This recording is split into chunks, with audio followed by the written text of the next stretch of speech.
Assalamualaikum warahmatullahi wabarakatuh. Welcome to my channel calon guru baru. Sebelum lanjut jangan lupa subscribe.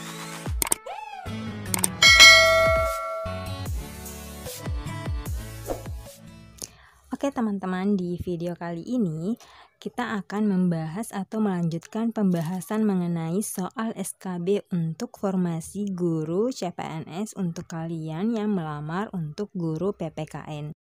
Oke, ini udah part 10 ya. Untuk part 1 sampai dengan part 9-nya kalian bisa nonton di playlist atau nanti linknya saya simpan di description box ya.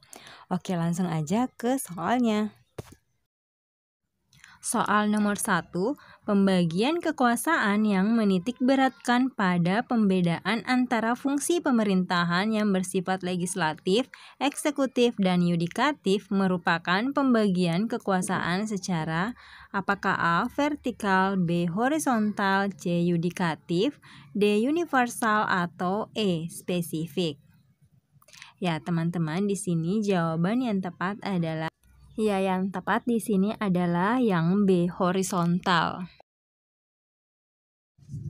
Jadi, pembagian kekuasaan secara horizontal yaitu adalah pembagian kekuasaan menurut fungsi lembaga-lembaga tertentu seperti legislatif, eksekutif, dan yudikatif. Sedangkan pembagian kekuasaan secara vertikal merupakan pembagian kekuasaan menurut tingkatannya, yaitu pembagian kekuasaan antara beberapa tingkatan dalam pemerintahan. Selanjutnya, kekuasaan yudikatif merupakan suatu kekuasaan yang dimiliki oleh warga masyarakat dalam melakukan pengawasan pada pelaksanaan undang-undang, yaitu melalui wakil-wakil yang telah ditunjuk dalam Badan Mahkamah Agung atau MA. Dalam pengertian lainnya, kekuasaan yudikatif itu ialah kekuasaan yang mampu mengadakan peradilan yang digunakan untuk menegakkan hukum serta keadilan. Soal nomor 2, kejaksaan merupakan lembaga yang melakukan penuntutan.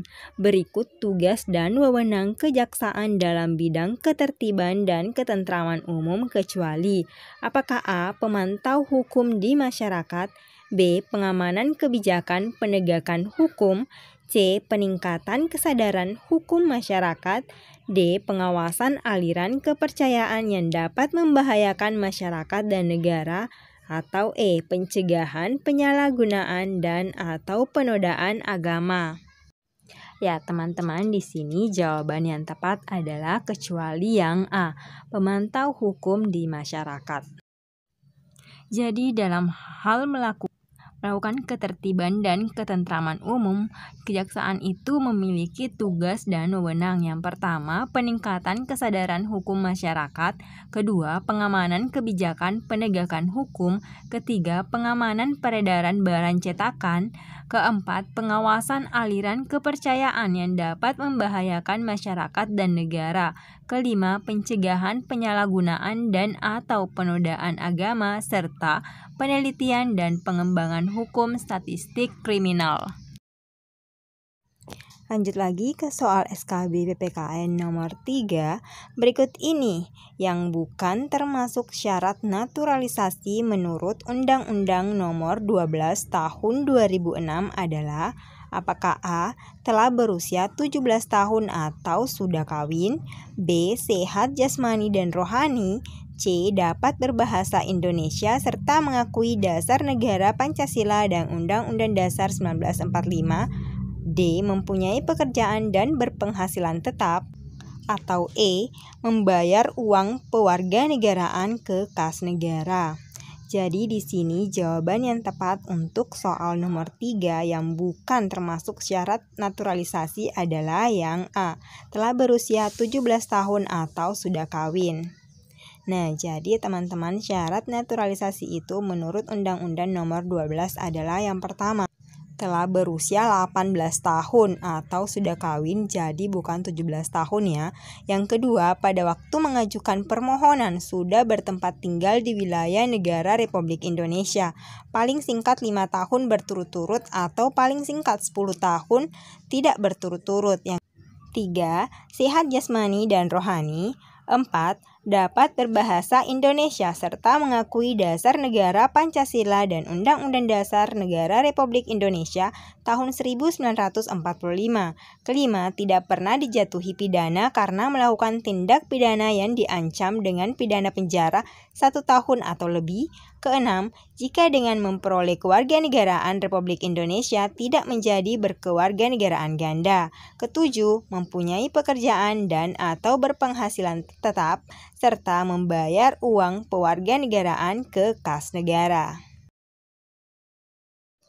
Lanjut soal nomor 4, ini kita sambil ngabuburit ya teman-teman belajarnya, karena ini sudah jam 5:30, jadi sudah menjelang saat berbuka puasa. Dan bagi kalian semoga puasanya masih lancar ya teman-teman, walaupun kita masih stay at home karena masih COVID-19 itu belum meredah sama sekali. Oke, kita lanjut belajarnya. Soal nomor 4, teori terbentuknya negara di mana sebuah daerah bebas kemudian diduduki oleh suatu bangsa yang selanjutnya mendirikan negara di daerah disebut apakah A. Okupasi, B. Separati, C. Proklamasi, D. Innovation, atau E. Kesi. Ya, di sini jawaban yang tepat adalah ya teman-teman, jawabannya adalah yang A. Okupasi. Jadi okupasi ini adalah suatu pendudukan suatu wilayah yang semula tidak bertuan oleh sekelompok manusia atau suatu bangsa yang kemudian mendirikan negara di wilayah tersebut. Contohnya saja itu di Liberia yang diduduki oleh budak-budak negro yang dimerdekakan pada tahun 1847. Soal terakhir untuk video SKB PPKN hari ini, nomor 5. Dalam unsur-unsur pembentuk negara, pemerintah yang berdaulat menjadi unsur yang sangat penting. Karena apakah A. Kedaulatan negara itu bersifat asli, bukan karena berdasarkan kekuasaan lain yang bulat. B. Tanpa pemerintah yang berdaulat, negara tersebut tidak dapat menerima bantuan dari negara lain. C. Pemerintah yang berdaulat dapat mengatur negaranya sendiri tanpa intervensi negara lain. D. Kedaulatan tidak diperoleh dari negara lain dan tidak dapat dibagi-bagi oleh kedaulatan lain. Atau yang E. Pemerintah yang berdaulat dapat mengatur dengan negara mana akan mengadakan hubungan bilateral. Ya teman-teman, untuk nomor 5 ini jawaban yang tepat adalah yang C ya. Pemerintah yang berdaulat dapat mengatur negaranya sendiri tanpa adanya intervensi dari negara lain. Oke, itu tadi 5 soal untuk video hari ini, pembahasan soal SKB untuk kalian yang melamar untuk formasi guru PPKN. Semoga bermanfaat ya teman-teman dan tetap semangat belajarnya. Mungkin SKB ini akan dilaksanakan bulan Juli atau Agustus. Kita lihat saja sikon dari kondisi corona di Indonesia. Dan jangan lupa ya nonton juga soal pembahasan part 1 sampai dengan part 9 di playlist. Nanti saya simpan di description box linknya, serta pembahasan yang lain untuk kemampuan pedagogik. Silahkan kalian cek di playlist ya teman-teman. Terima kasih. Oke, sekian video untuk hari ini. Thank you for watching. Jangan lupa subscribe, like, comment, and share. Assalamualaikum warahmatullahi wabarakatuh.